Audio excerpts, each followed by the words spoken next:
A pesquisa Quest, divulgada nesta terça-feira à noite pela TV Anguera, também trouxe um resultado da disputa presidencial no Tocantins, ok? Não é nacional, é no Tocantins. Vamos direto a ela, vamos ver como ficou o resultado e o que os tocantinenses querem nesse momento, segundo a Quest, em relação às eleições presidenciais, beleza? Então está aí na arte que eu preparei para vocês, olha aí o resultado da Quest: Lula com 37%, Flávio Bolsonaro com 32%, a margem de erro de 3 pontos percentuais. O Lula lidera aí com 5 pontos, mesmo considerando a margem de erro, é bem provável que o Lula tem uma vantagem numérica nessa disputa, né? São 3 pontos percentuais, então na base estaria meio que um empate técnico, mas provavelmente aí uma pequena liderança que seja do Lula nessa disputa, ok? Ronaldo Caiado vem com 7% das intenções dos votos. Renan Santos, um maluco lá que tá disparando, falando um monte de bobagem, o povo gosta, tem gente que gosta, né? Desse tipo de besta-fera que a política tem produzido, mais baixo nível, com 3%. O Augusto Cury, o escritor, psicólogo, me parece, né? Ele é escritor de livro de autoajuda, tá com 2% aí. O Romeu Zema, que é uma besta quadrada, eu nunca vi um sujeito para falar tanta bobagem. Essa entrevista que ele deu pro Jornal Nacional, eu vi uns trechos na internet aí, foi a última, né? Mas são várias bobagens que esse sujeito fala. Samara Martins, do P, 1%. Wilson Grassi, democrata, 1%. Clariana Barão, DC, 1%. Rui Costa Pimenta, PCO, esse é o eterno candidato, não aparece. Esse aqui é o extrema-esquerda, nós temos a extrema-direita e a extrema-esquerda. Edmilson Costa, 0%. Hertz Dias, do PSTU, 0%. Margem de erro de 3 pontos percentuais. Então, 804 eleitores do dia 21 a 24 de agosto. Então tá aí, esse foi o resultado da pesquisa Quest para presidente aqui no Tocantins. Mas o Lula caminha para outra vitória aqui no estado, como eu sempre tenho dito. Ele, depois de Siqueira Campos, é o maior vencedor de eleições do Tocantins, chama Luiz Inácio Lula da Silva. E vamos ver isso? Eu fiz também uma arte para mostrar para vocês aí, tipo, matar cobra e mostrar o pau. Vou mostrar para vocês agora, vamos lá ver. Então aí estão todas as vitórias do presidente Lula, né, desde as eleições de 2002, quando ele venceu com 54,03%.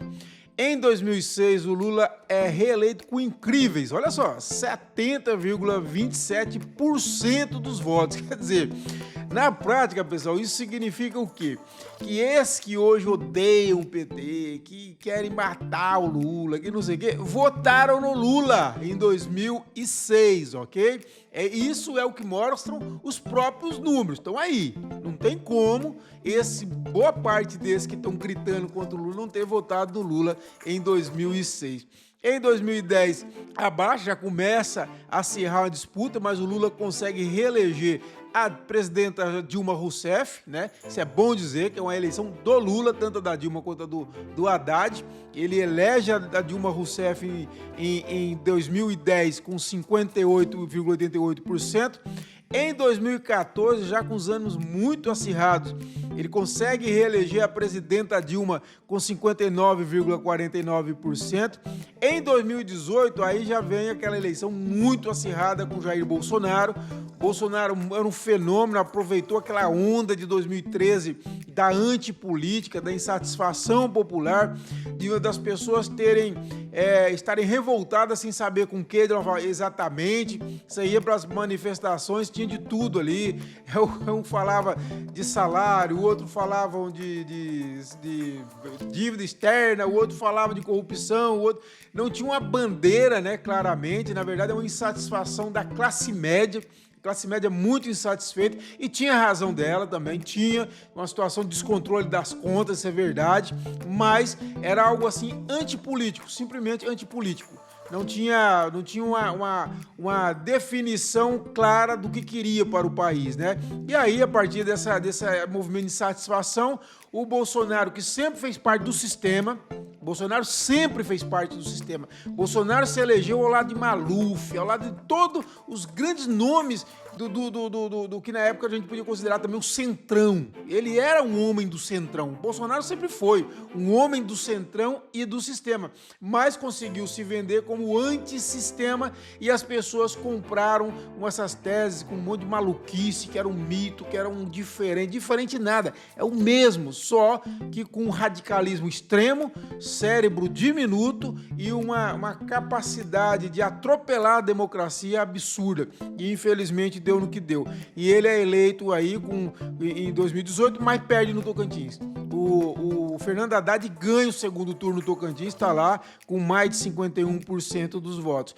Em 2022, voltamos novamente um país ainda mais radicalizado, porque o governo Bolsonaro, ele foi um desgoverno, ele não procurou governar o país pensando na nação, pensou naquela estratégia da extrema-direita que você vê o Trump fazendo, que você vê o Milei fazendo, é de você jogar para uma bolha radicalizada para você tomar conta do debate público, consumir a agenda pública com temas que não são parte do dia a dia, como a economia, por exemplo. Foi uma tragédia, tivemos fila do osso, né? Tivemos a inflação fora do controle e aí você radicalizou muito o país e o antipetismo ajudou muito nisso, mas o presidente Lula ganhou por pouquíssima margem e no Tocantins, novamente, o presidente Lula ganhou aí em 2022 e a coisa foi tão radicalizada que depois da eleição vocês viram o que virou.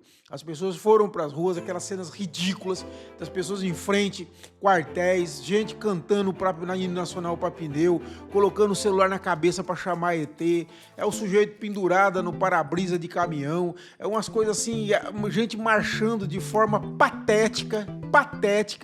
As pessoas entraram assim num delírio, num déficit cognitivo coletivo, me pareceu assim que passaram por um processo de hipnotização. Até fiz um vídeo no quadro Em Defesa da Democracia, falando sobre a psicologia de massas de Freud, que explica isso. As pessoas na massa, elas perdem a autonomia, elas focam numa bandeira comum, e a bandeira comum é a bandeira do ódio. Eu preciso destruir o outro, porque o outro é meu inimigo mortal, eu tenho que matar, eu tenho que destruir, no caso a esquerda, o comunismo, o STF, o Lula, etc., os jornalistas, a imprensa, todo mundo tem que ser morto, tem que ser destruído, tem que apanhar. É esse tipo de coisa que toma conta do debate público, muito ódio, muita irracionalidade.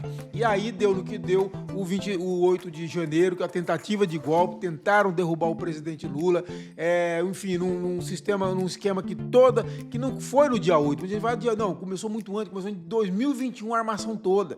E tá aí, o cara tá preso e que joga a chave fora, não tem a mínima dó, tá lá na mansão, mas não tá podendo falar, tá preso, eu não tenho a mínima pena, a mínima misericórdia, zero, merecia estar na cadeia, no presídio mesmo, em cela, trancado, mas tudo bem, tá lá, tá fora de circuitos, para mim já tá bom. E é isso, e agora o presidente Lula caminha para outra vitória.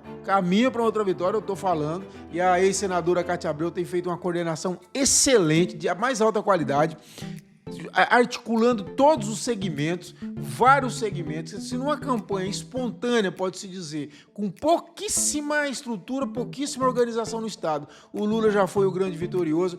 Com essa organização que é a senadora Cátia Abreu, eu estou falando para vocês, vai ter uma votação melhor. Claro que não vai ser os 70%, eu não acredito nisso, é óbvio que eu não acredito, porque o país está radicalizado, mas vai ser uma eleição, acredito, mais tranquila, mais folgada para o presidente Lula, beleza?